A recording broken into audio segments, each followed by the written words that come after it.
उस समय एक संस्था से जुड़ा हुआ था और उस संस्था के माध्यम से कुछ बच्चों के लिए काम किए जाते थे।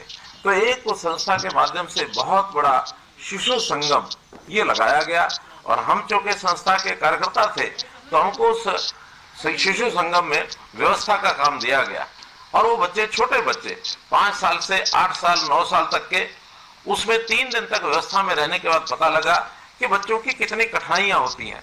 बच्चे कई बार वहीं गंदगी कर देते हैं, बच्चे कई बार रोने लग जाते हैं, बच्चे को छोटी मोटी तकलीफ हो जाती है। हरियाणा में आंगनवाड़ी वर्कर लगातार प्रोटेस्ट कर रही थी, जिसके बाद से हरियाणा सरकार ने आंगनवाड़ी कार्यकर्ताओं का मानदेय बढ़ा दिया।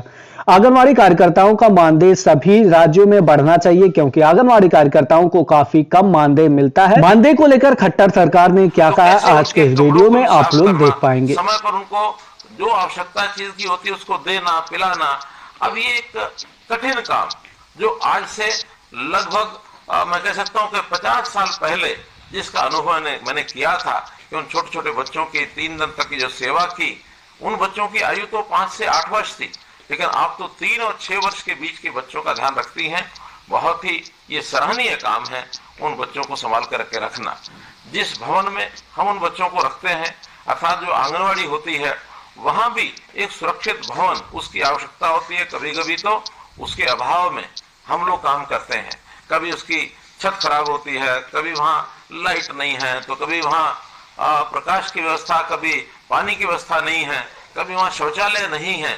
हालांकि सरकार की ओर से इन सब चीजों का ध्यान रखा जाता है, फिर भी हजारों की संख्या में आंगनवाड़ियां, कहीं ना कहीं तकलीफ तो आपको जरूर आती है, फिर भी उसमें से आप रास्ता निकालते हैं।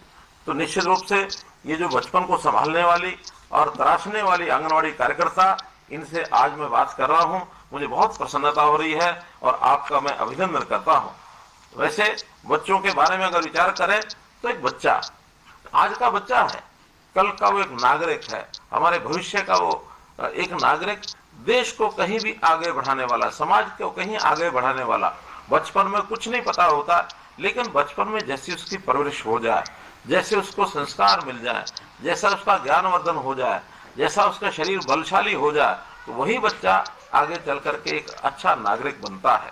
तो अच्छा नागरिक बनने के लिए नींव मजबूत होनी चाहिए और उस नींव को मजबूत। नमस्कार, वर्तमान का ये क्लिप है, ये कल का ही क्लिप है जहां पर कल